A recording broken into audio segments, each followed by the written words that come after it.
সদস্য আমাকে নারায়ণগঞ্জ ৪ আমাদের এই আব্দুল্লাহ আলামিন সাহেবকে আমরা আজকে উনি আমাদের সময় দিয়েছেন, ওনাকে আমরা এই জন্য ধন্যবাদ জানাই এবং আমরা আমাদের লিখিতভাবে ওনাকে আমার দিয়েছি এবং আমরা সকলেই ওনার সঙ্গে কথা বলেছি এবং উনি আমাদের এই আন্দোলনের সাথে সহমত পোষণ করেছেন এবং যেগুলো অন্যায় এগুলি উনি সমর্থন দিবেন না, অন্যায়ের বিরুদ্ধে প্রতিবাদ করবেন সেটা উনি আমাদেরকে জানিয়েছেন।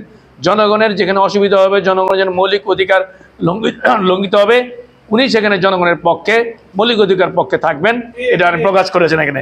এই জন্য তাকে আমরা মনে করি যে জনস্বার্থের জন্য উনি কাজ করবেন, এই আশা নিয়ে আমরা ওনাকে দিচ্ছি।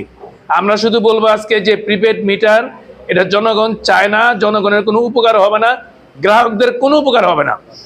এটা একটা ওই 200 বছর ইস্ট ইন্ডিয়া কোম্পানি যেভাবে আমাদের ভারতবর্ষকে শাসন করেছে, এইভাবে একটা ইস্ট ইন্ডিয়া কোম্পানির প্রিপেড মিটার আমাদের এখানে জনগণকে না জানিয়ে, না বুঝে, মতামত না নিয়ে আজকে আমাদের ডিজিটাল মিটার উৎখাত করে সেখানে প্রিপেড মিটার দিয়েছে।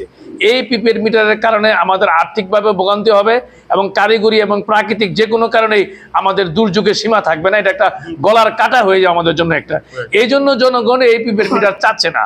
একই সঙ্গে আমাদের যে ডিজিটাল মিটারে চলতি মাসে যে বিল এসেছে, এটা একটা বিরাট একটা ফাঁকি দিয়ে জনগণকে এই সরকারের কাছে আমরা প্রত্যাশা করেছি যে সমস্ত জনস্বার্থমূলক কর্মকাণ্ড, কিন্তু এখন দেখছি যে এবার 7টা স্ল্যাব করে নামমাত্র 1 ইউনিট 5 টাকা 32 টাকা করে আমাদের কাছ থেকে নেওয়া হচ্ছে।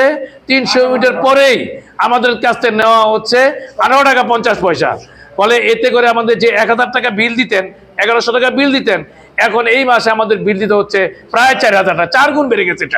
এটা আমরা কোনোভাবে মেনে নিতে পারি না। এটারও আমরা প্রতিবাদ জানাই যে আমাদের একভাবে বিল দিয়ে আমাদেরকে প্রেশার করছে, চাপে ফেলছে, আবার অন্যদিকে নতুনভাবে প্রিপেড মিটার এনে আমাদের গলার কাটা বসিয়ে দিচ্ছে। ফলে এই জন্য আমরা এর প্রতিবাদ করছি নাগরিক অধিকার ফোরাম থেকে।